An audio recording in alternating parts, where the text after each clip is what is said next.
Hello everyone, how are you all? कैसे हैं आप लोग? So first of all, I'll introduce myself. My name is Shivam Gupta, and I have completed my graduation from IIT BHU Varanasi in mechanical engineering in 2020, this year only. And after that, I was preparing for GATE 2021. I have attempted GATE in two subjects this year, two streams, in mechanical and in engineering sciences. So mechanical में मेरी rank आई थी all India rank 24 और engineering sciences में I got all India rank 23. So that was about me. Now I'll request Satvik to introduce himself. Hey, hi viewers. This is Karnati Satvik. I graduated from Vasari College of Engineering located at Hyderabad in 2019. So later on, I worked for an engineering firm for a period of 1 year, which is basically oil and gas sector. And then I gave my third attempt in the GATE, which is in the GATE 2021, and I secured all India rank 26. This was everything, all introduction about me. Thanks. So up to you, Shivam. Yeah. So आज हमारी एक video होने वाली है. It's a battle of brains basically. So मैं सात्विक से कुछ क्वेश्चंस पूछूंगा, सात्विक लास्ट में some questions as well, और उसके बाद let's see कितने क्वेश्चंस के आंसर सात्विक दे पाते हैं, कितने क्वेश्चंस के आंसर मैं दे पाता हूँ. Let's see. Okay. झगड़े करेंगे अगले 30 मिनट तक. बिल्कुल. Okay. So as you are on in your rank 24 now, why don't you make a start, like toppers out in the first rank? Okay. So I'll make the start. So I'll ask you the first question. Okay. So I'm asking you a question from strength of material. Okay. Okay. So, first question is, will temperature affect the ductile nature of a material? Ductile nature. Actually, yes. Because when it is supposed to heat now, the material properties will be tending to be elongate only. So if we increase the temperature, the ductility will increase obviously. But if we decrease the temperature in the range of freezing range, so the transition temperature will occur such that the ductile nature of the material will tend to become brittle. So the material will develop new characteristics like being brittle, the failing upon simple load also. Like I can give an example of Titanic ship, in which one of the cases of the failure of being in the Titanic failure was like it was traveling in the Pacific Ocean, and it was a cold freezing range of the water temperature with -degree centigrade. So at that time, the material it has undergone some transition phase. So like it became brittle, more of a brittle. So during the iceberg attack, it simply collapsed. So it simply broke down with the impact of the iceberg. So yes, so it will undergo the phase transition from ductile nature to brittle. Completely correct. 100. I'll give you 110 out of 100. Okay, Topperji. So it was my turn. Yeah. So I should also ask some tough question for you. So let's see. What I'm gonna ask you. Okay, let's go practical. So let's go practical. Like we have used many kind of elements in the strength of materials, like bars, beams, columns, like this, many things. So if we apply to our human skeleton, so how will you treat a bar, a beam, a column? Like segregate them of your own skeleton parts. How will you deal with it? So actually, there are many parts in our body as well.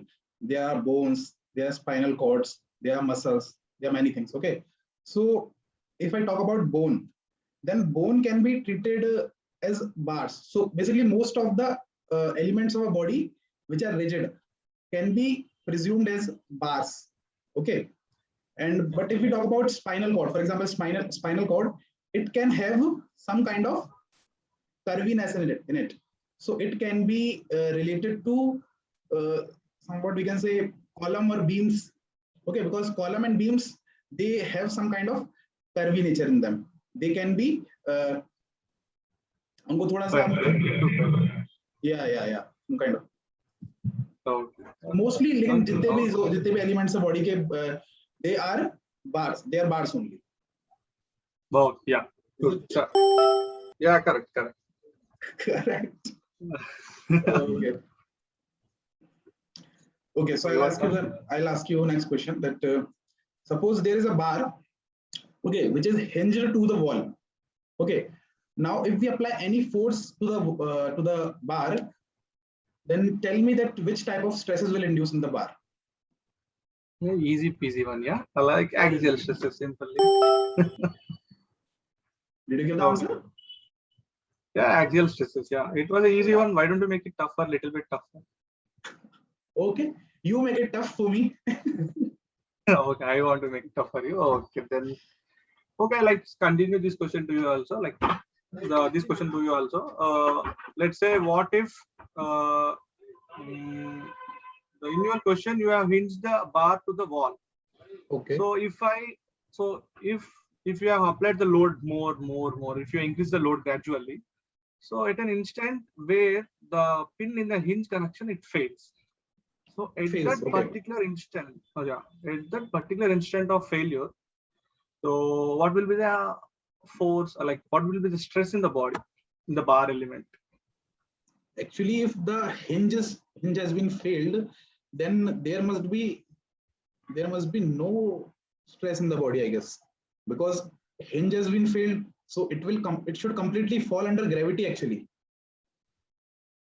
Let me think. Like you are pulling now, you are pulling. Yeah, 1 second. So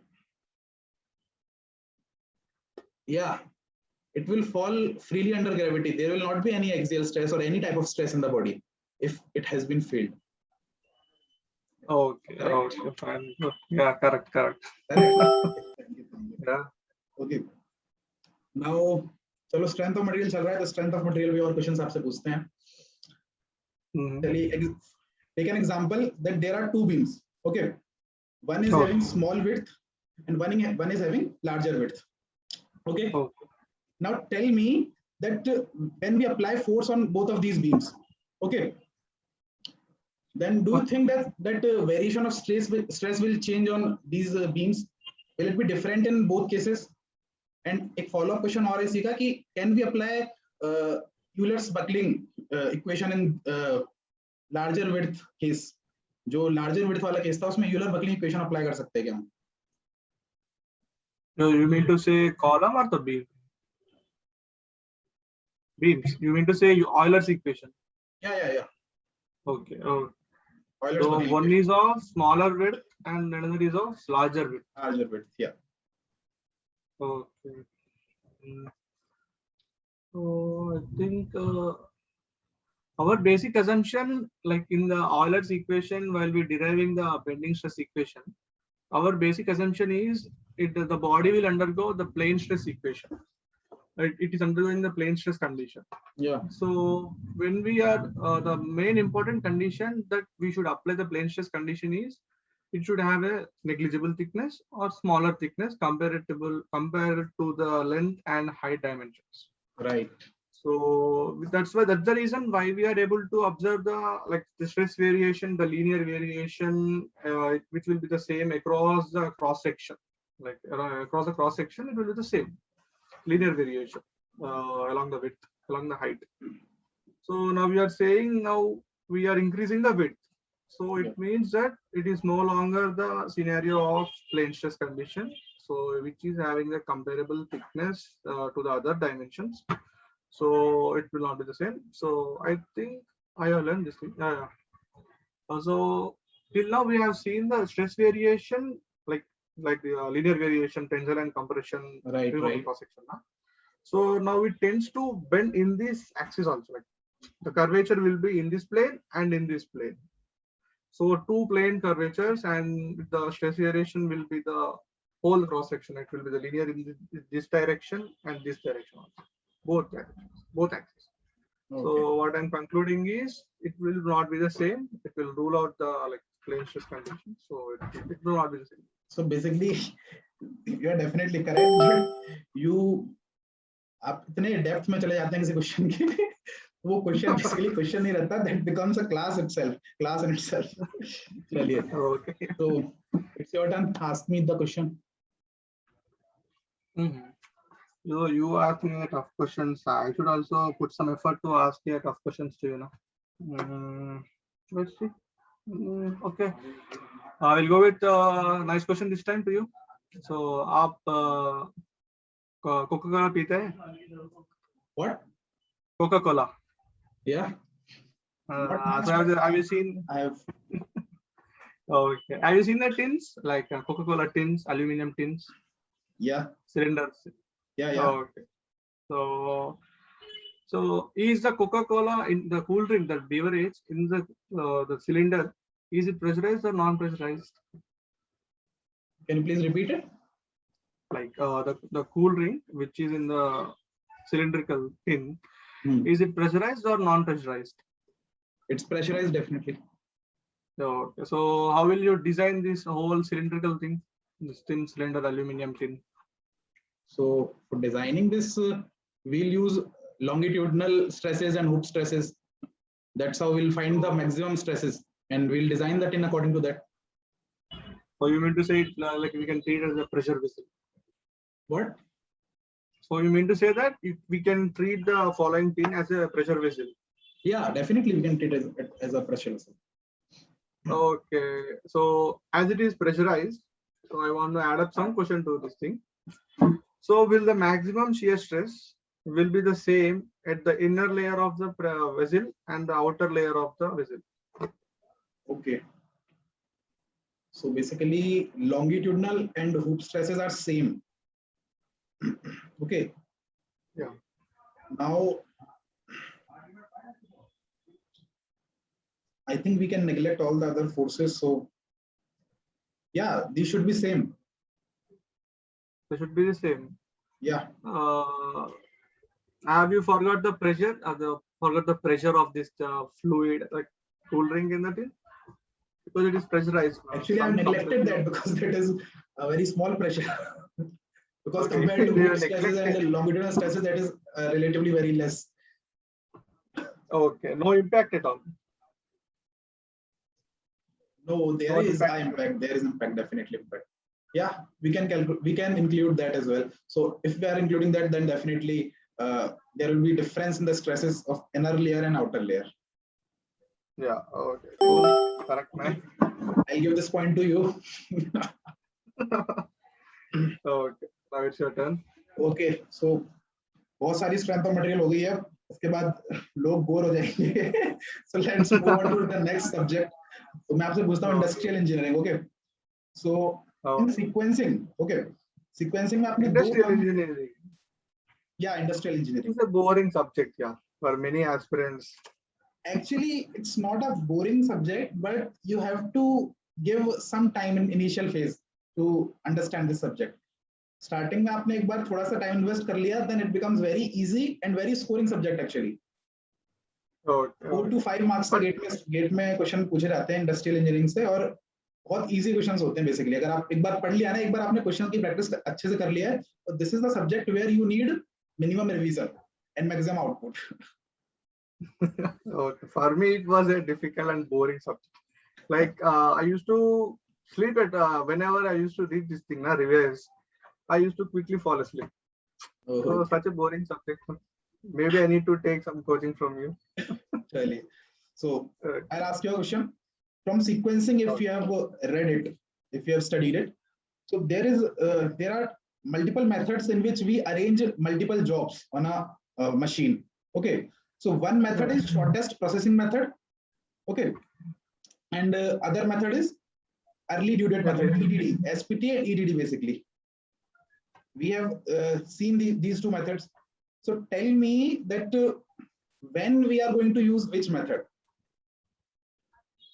When we are going to use which? Like, can you be some specific? Like, what do you mean by when we can use this? Means what is the requirement? What do we desire when we are using shortest processing time method? Means we have to arrange those jobs on a particular machine. Now, we are having two types of methods. We are having another methods as well, but I'm asking you for these two methods. That we are having SPT with us and we are having EDD with us. So which will you choose according to which constraint? That how will you arrange those jobs in machine? किस तरह से आप उनको arrange करेंगे कि आपको एक particular desired output चाहिए, उस वो desired output क्या होना चाहिए जब आप SPT use करेंगे, क्या output होना चाहिए जब आप EDD use करेंगे? That is my question. As I said before, I am not aware of this like completely full grasp on the subject, but I try to answer. Okay, try. Both will deals with sequencing only. Okay, I gave up. Like I don't know how to figure it out. Like, could you give some explanation on this? Like, yeah, sure. So basically, when we use SPT, we want to reduce the average job flow time. When we want to reduce average job flow time, we have to use SPT. And if we want to reduce average tardiness, average lateness, basically, then we will have to use EDD method. Actually, EDD method में होता क्या है कि हम early due date के हिसाब से, मतलब जिसकी due date पहले है उसको हम पहले सीक्वेंस में रखते हैं. तो अगर due date जिसकी पहले है उसको हमने पहले रखा, तो definitely lateness will be less in the final result. So that is why average tardiness reduces. So that is the reason why we use both of these two methods. Okay. Nice. So okay. It's my turn now. Yeah. Anyways, I told I don't know this article, but I will try to make some difficult and tough questions for you. Okay. Okay, let's go. Like, okay, I will try to ask you something. Okay. In queuing theory, so we have been many queues now these many days. What? Queue. These days, like we can find the queues everywhere now for vaccine, for wines or anything. Yeah. These days we are in queues. So if we apply the queuing theories over there, okay. So like, the time interval between two customer arrivals, like how will you distribute them? Time interval. Okay. So actually there are two terms in which I'll explain this to you. There are two terms. One is arrival rate and one is time between two arrivals. So basically the more popular term is arrival rate. So arrival rate is distributed as Poisson's distribution, while time between two arrivals is distributed as exponential distribution. That will be your answer. Actually, what happens that arrival rate is lambda, while time between two arrivals is 1 by lambda. So when lambda is distributed as Poisson's distribution, then 1 by lambda will be distributed as exponential distribution. So answer to your question will be exponential distribution. Okay. I think it was pretty easy for you. Yeah, it was pretty because it is kind of basic question. Your favorite subject. Oh, okay. Okay, it's your turn. Why don't you make up something? Okay. तो industrial पे बात चल रही है तो forecasting को भूल जाए, that will not be good. ठीक है. Okay. So I have prepared a question for you from forecasting. ठीक है. Okay. So it is kind of easy question, but try to answer this. And in forecasting, there are two kind of analysis we use for forecast the demand. Okay, one is time series analysis, and another one is econometric. Okay, econometric or casual we can say. So tell me the difference. That what is the difference between both of these two, or tell me which method is used for forecasting any particular thing. Forecast. So you want me to say based upon qualitative, quantitative like that, or some other panel? What? Like qualitative methods, there will be some qualitative methods and quantitative methods, no? Yeah. To deal with this. Yeah. No, these both are quantitative methods only. Okay, quantitative methods. So, like, can you repeat the question once again? Qualitative, we talk about Delphi techniques and all. Target analysis, research. That those are qualitative methods. But these both are quantitative methods only. You said time series method. Yeah. So time series, like when like if you have the data of the cyclic variations, huh? Like they'll vary in cyclic manner. Okay. Then we can go ahead with this thing, time series. And the casual thing, casual or econometric method, we will use that method like when there is a trend pattern, like there's a there is Trend a new variation. trend, Right. trend variation. Yeah. You're right. You're completely right. So So I should ask. right now score क्या हुआ है अभी? Score is I guess 1-1. So Means one 1-1 question is lost by everyone. yeah. You have answered wrong one question. I have also answered one question wrong. So moving on next, you have to ask me. Your turn. Okay, this time I want you make two questions wrong. Let's see. I think you will make a silly mistake in this, so I'm expecting you to make a silly mistake. Okay. So, okay. Okay, like in line balancing, have you heard about line balancing in the IMR? Yeah. Yes. Oh, in line balancing, like what is the relation? Like, is there any relation between the smoothing index and the cycle time? Okay. So you told me to don't make silly mistake. So मेरा बहुत मैंने silly mistake करने का. So first of all, I'll do the silly mistake and give you answer, and after that I'll give you the right answer. Okay. So yeah, there is a relation between smoothing index and cyclic cycle time. So basically, smoothing index is equal to under root of sigma cycle time minus any particular station time square. So basically, this is the wrong answer. This is not the right answer. Actually, there is no relation between smoothing index and cycle time, because smoothing index हमको क्या चीज denote कर रहा है? Smoothing index basically जो पूरी process है ना हमारी, उसको स्मूथन कर रहा है, उसको हमको बता रहा है कि हाउ द अदर स्टेशंस, जो दूसरे स्टेशन का टाइम है, how that is different from the maximum time, उसको एक इक्वल लेवल में लाने की बात कर रहा है. बेसिकली स्मूथन इंडेक्स को स्मूथन कर रहा है पूरी सीरीज को. तो हम यहाँ पर बात करते हैं सिर्फ मैक्सिमम स्टेशन टाइम की, टीएस मैक्स की बात करते हैं यहाँ पर. We are not concerned about cycle time here at all.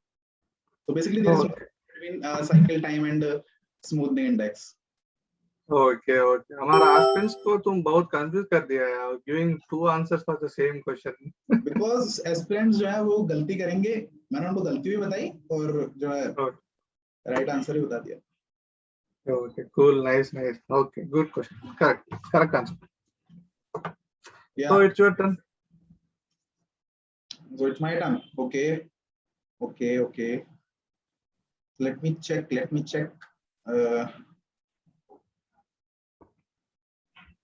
Okay. So I'll ask you a question from linear programming. Okay. Okay. So in linear programming, you must have heard about simplex method. Yes. Okay. So should I ask from that? Okay, go on. Okay. So there is a case when we get infeasible solution, and one case when we get degenerate solution. Do you know about those solutions? Right. Okay. So tell me that when we will be getting infeasible solution and when we will be achieving a degenerate solution in simplex table. Reference to simplex table. Okay. So feasible solution and degenerate solution. Yeah. So like I used to deceived by many coaching institutes, like textbooks, because they used to give me the same answer for two different scenarios. Let's say the degenerate solution. Some say that if the number of zeros are more than blah blah blah, and Okay. some say like the ratio of xb by x, like key column ratio and column ratio elements. Okay. So if they are both are same, then we may conclude it as a degenerate type of solution in the simplex. Okay, so basically conclude your answer in one line, then only I'll be able to oh, yeah, okay. I will go with this thing, like the ratio of key elements and the chosen element column elements, the ratio it should be, if it was equal, then it will have a degenerate solution. Okay. And when it will be having an infeasible solution? Infeasible solution. Yeah. Infeasible solution, like if we have an artificial variable in the final simplex table, then we will calculate it as an right. So basically, artificial variable is the term which you must be aware of. Yes. Okay. So ask me the question. Okay. So you want to ask more? If you want to ask me more questions from this subject, or some other subjects, we can cover some other remaining subjects. Totally up to you. Totally. You can ask me any question. Golf खेलेंगे? Golf बिल्कुल खेलेंगे. Okay. So have you seen that golf ball, like clear vision of the golf ball? Yeah. So did you observe any dimples on it, like on the surface? Yeah, there are a lot of dimples on it. Actually, the full area of the ball is covered by dimples. Yeah. Have you ever thought why they were made specifically to that ball? Okay. So that is a question. That's okay. it. Why the dimples were there on the surface? So this must be related to boundary layer theory, something. But exactly, wait a minute. Let me think about it. You want a hint or what? No. Okay. Let me try once at least. So basically. Okay.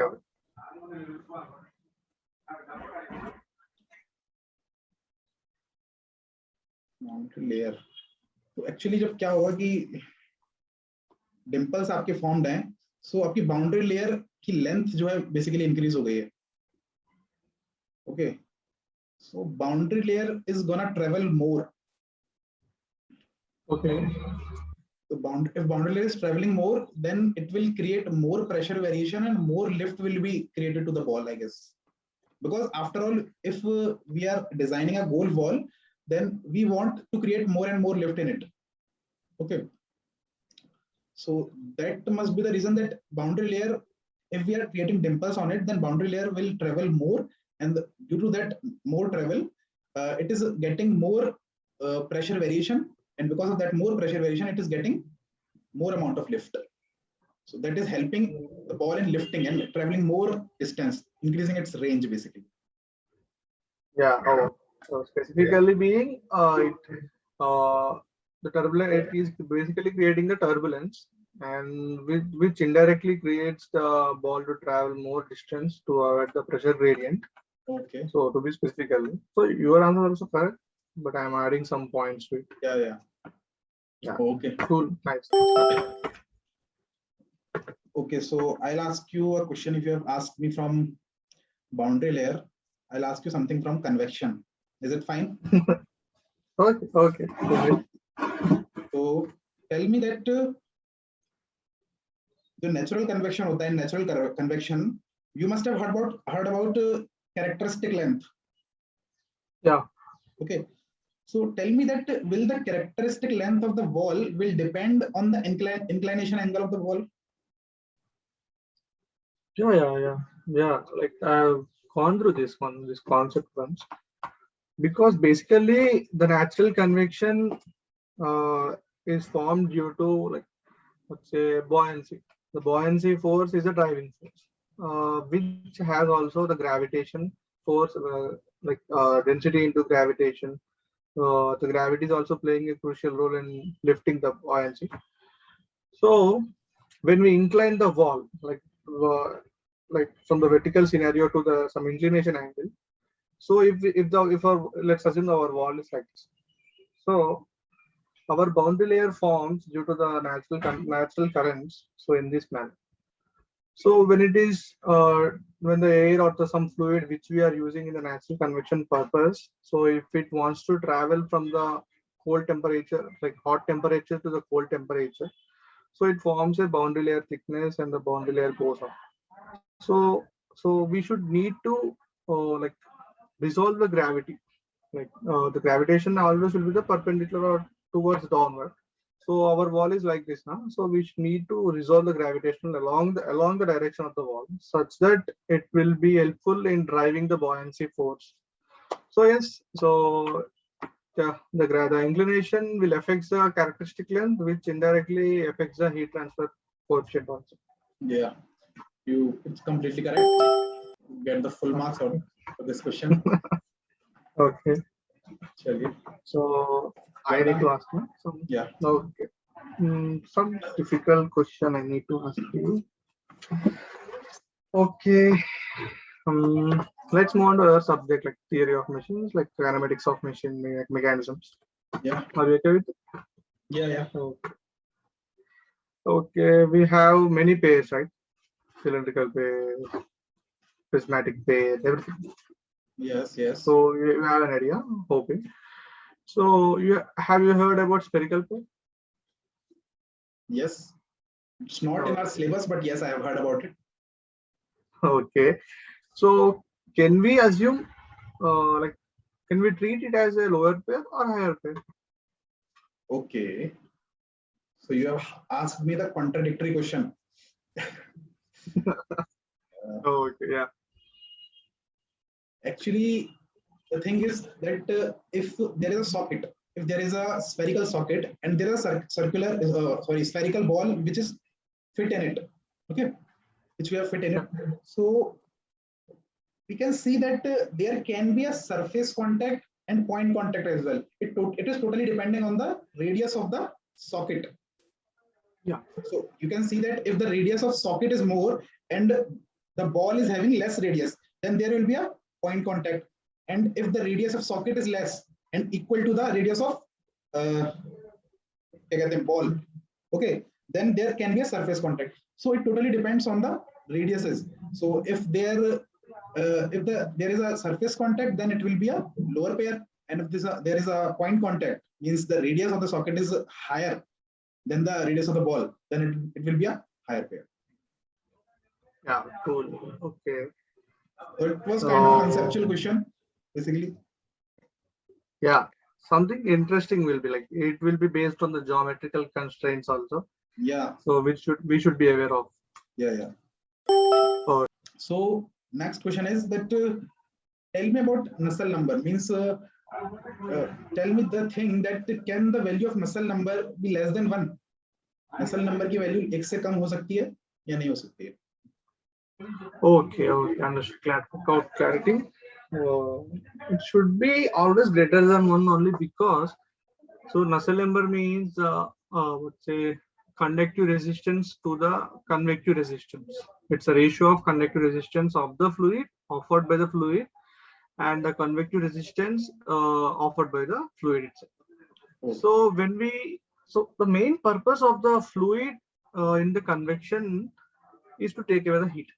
Like the properties of any fluid which we use for the convection purpose will have less thermal conductivity but more convective heat transfer coefficient.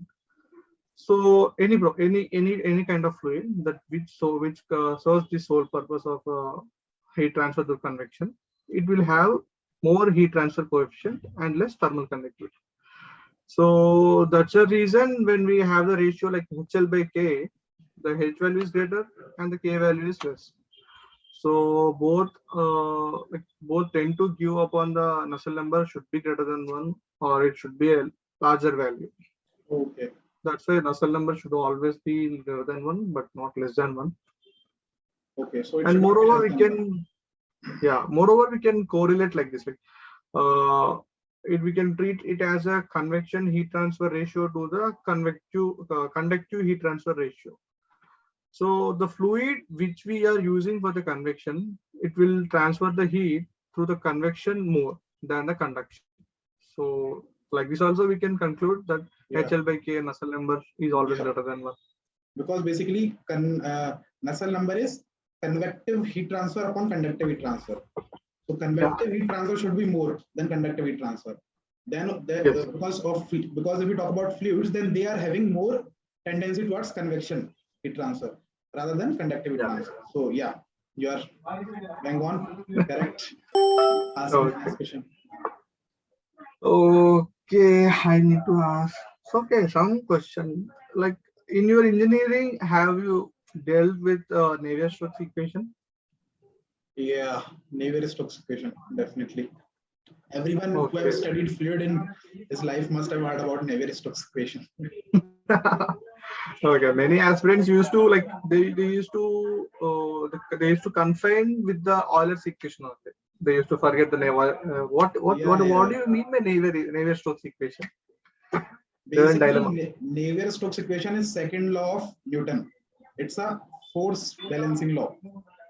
Yeah, It is the Navier, for a control volume. Yeah. yeah, for a control volume. So, so like, okay, can you elaborate me what kind of forces in the Navier-Stokes equation, so that I can ask you a question from it. What kind of forces are Included in the included? Okay, so included. there are pressure forces, viscous forces Yeah. are there. Okay, other than Okay. gravity forces, acceleration forces are there. Basically, inertia forces are there. Yeah. Yeah, that's it. Yeah, I think that's it.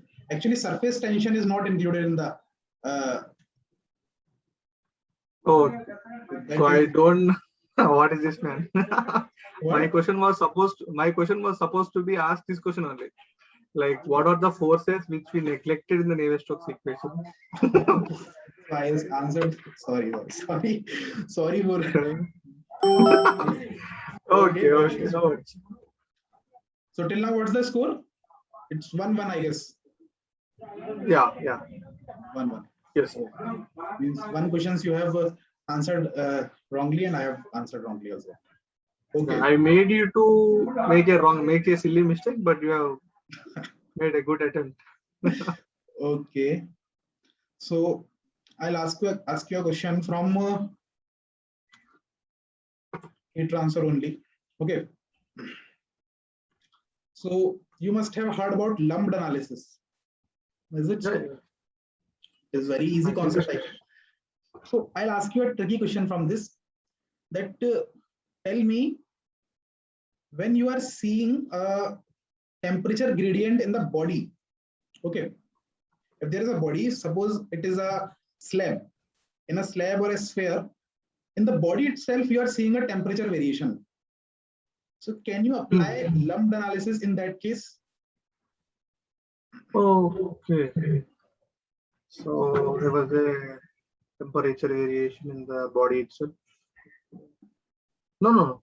We are not supposed to treat the body as lumped system, because see, the main assumption of the lumped system is the thermal conductive resistance within the body is low, and the convective resistance will be of a very higher magnitude compared to the conductive resistance. So when the body itself is having the conductive resistance in the comparable magnitude to the here like convection resistance, so within the body there will be some what's say isotherms.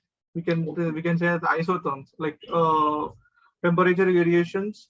Like there is some like conductive resistance in the body now, so we are not supposed to apply the lumped analysis, because it signifies like a HL by K should be less than 0.1, which means the thermal resistance offered by the body should be of very low magnitude compared to the convection resistance. So when you are saying that there is a temperature variation, so why do we have a temperature variation in the body? Because the body is offering its properties are offering some resistance to the temperature for the flow of it. That's why it is having a temperature variation, which indirectly says that it is having some like significant thermal resistance, thermal conductive resistance. So okay, so I conclude that we cannot apply the numbers. Okay. Completely correct. Yeah. Completely correct. So basically, lumped analysis can be applied only when we neglect the temperature variation in the body itself. If we are assuming that there is a sphere, and the temperature inside the sphere is not varying, it's the whole temperature, every point of the sphere is having same temperatures. सारे points जो हैं sphere के, उन सबका temperature अगर similar है, same temperature है, then only we can apply lumped analysis. So you're correct. Yeah. You can ask me that question. Okay. So like I want to ask some. Okay. Till now you are asking the question from the heat transfer. No, why don't I make an attempt in this thing? Okay. Okay. So have you heard about this thing? Like, okay, I'll ask this from the same chapter itself. Transient heat conduction only. Let's say, like we will use many practical thermal devices to measure the temperature of the body. Let's say thermocouple. Okay. Okay. So like in the thermocouples, we have some thin wires for the measuring of the temperature of a body. So why do we use the thin wires? What will happen if we use the larger diameter wires? Will it be the same response, or will there be any difference between the functionality of the thermocouples if we change the diameter of the wire? Okay. Yeah, it will definitely create an effect, but how will it will do that? I'll have to think about that. So you're asking that why do we made thermocouples thin, basically? Yeah. Why we actually use the thin wires in the thermocouple? Thin wires in thermocouples. Okay. So in thermocouples, what is happening that hot fluid is flowing around that wire. Okay. Okay. And there is a hot ball as well. Now, why we use that thin wire? Because the thing is that we want to reduce the temperature difference between the wire and the fluid to reduce the errors. Okay. Okay. So if we are okay. So it is something. Can I give a hint or what? What? Can I give some hint? Yeah. Like I don't know. Okay. Try. Okay. Like basically thermocouples, why we use like the sensors, no? So its response time should be fast enough. So will the Yeah. now so I got now you got no. Okay. No, you explain it. But you are supposed to give me a hint. You gave the answer only. Chalo, koi baat nahi. Chalo. Okay. So like when we make the wires very thin, so we have the equation like when we treat it as a lumped analysis, we have the temperature like in the temperature variation is in the exponential manner, like e power minus HAT by rho is equal to. So when we generalize the equation, we will get like e power minus t by tau, like we can treat as a tau as a time constant. So these tau, it includes the properties of the y, the time constant. So which indirectly gives the relation between the time response. So how fast and how accurate with minimal error it can give the temperature of the body, of the actual temperature of the body. So if we make the wires thin, the time constant will be more, and the response time will be very fast enough. So that's why we are using the thin wires. So that's the reason why in sensors we will be using thin wire diameter for a thermocouple. Yeah. Basically to have a faster response time. Got it. So I give this point to you because I was not having this much information about the topic. Okay. So now I'll ask you a question which is relatively simple, but yeah, conceptual question. So have you heard about fins? Fins के बारे में सुना है? Yeah. So, अगर आपको मैं motor bike का example दूं, जैसे in bikes, so what do we see that we are having fins on the engine, right? Okay. So first of all, tell me that fins को हम किस H वैल्यू में रखना प्रेफर करते हैं? Means fins को हम higher H वैल्यू में रखना प्रेफर करते हैं या lower H वैल्यू में? I have given you the hint as well in the bike example. Okay, understood. Okay. And the follow-up question will be that how that is happening, why that is happening. Means if you are saying that it is kept in lower H value or higher H value, then why that is happening? Okay, like I want to give two explanations for this particular question. One is a Okay. theoretical and one is a normal conceptual in the manner. Okay. So if I went through the theoretical formulas, so the effectiveness of the fin will be like heat transferred by the fin to the ratio of the heat transfer without the fin. So it will be like inversely proportional to 1 by root over h. So I would prefer to keep the fin in a lower heat transfer coefficient value. So the effectiveness will be more if we kept in the lower heat transfer coefficient. Correct. Correct. So I like if I went to the conceptual manner, a simple thing or a silly thing, I don't know. Like we can think like, so why basically we are using a fin to increase the heat transfer. Right. So if the fluid having higher heat transfer coefficient, H value basically, so it will obviously transmit the more heat transfer rate with the help of high heat transfer coefficient. Okay. So there is no purpose of building a fin in the high heat transfer coefficient film. So if the value of the fluid is of very low H value, so what is our purpose to increase the heat transfer? With this general idea, we need to keep the fin in the lower heat transfer coefficient value. Right. We can see, I was giving you the example of bike as well. कि bike engine आप देखते हैं कि जो fins हैं engine में, those are placed outside the engine. Those are not inside the engine. So basically, air is having lower H value. That's why those fins are at the outer periphery of the engine. Okay. Yes. Okay. So ask me the question. Final question, I think. Final question. Okay. Okay. The final question should be somewhat tough. Okay. So do you want me to ask him a tough question? We will come back to the strength of materials again because as we are concluding now. So we'll come back to the strength of materials. Okay. So we have many elements, right? Like beams, columns, bars. So they have different functionality of why we are using them in our practical scenario applications. Yes. So we can apply an axial load or a bending load or bending moment on the beams. Right. So what if I am a faulty engineer?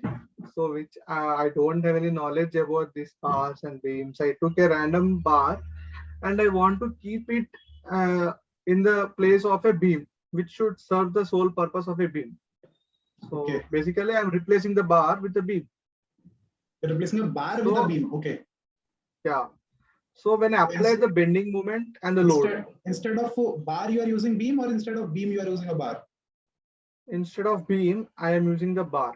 Okay. Basically, I'm replacing. Okay. So when I apply the bending moment and the transverse load on the bar, so will it function and will it behave the same as a beam? Okay. Actually, a bar. Okay, let me think about it. So what are you saying? What are you saying a bar to? The bar आप किस चीज को बोल रहे हैं? Like what do you mean? Like bar means? What do you? How do you differentiate a bar and a beam? Yeah, that's what I'm saying. Okay, that's not your question. Okay. Yeah. So I think bars are made to take more of the axial load. Yeah. Okay. And they are not supposed to take bending loads. They are designed in such a manner that they are supposed to take the axial load, not bending loads. So they should not be applied to bending moment. So if you replace a beam with a bar, then there will be a failure in the process. आप अगर उस पे bending moment apply कर देंगे, then there will be a failure. तो आपकी situation जो है accurately काम नहीं करेगी, basically failure हो जाएगा. Yeah, good. Is that correct? Yeah. It was kind of guess for me. I was not very sure about this. Okay. So what is the score? Final score. I think I gave 2 answers wrong. मेरे 2 गलत थे. आपका शायद एक question गलत था. Yeah. Okay. So Congratulations. So any questions from you? Left part? No, I'm Fine. fully convinced with your knowledge. Okay. Anyways, I couldn't able to defeat in the actual gate examination, but I'm able to defeat you in this session, Yeah. battle of bridge. Nice. Okay. life and freedom. चल उठ जा Let's crack it जोर दे लगा Let's crack it भीड़ को छोड़ दे Let's crack it रास्ते मोड़ दे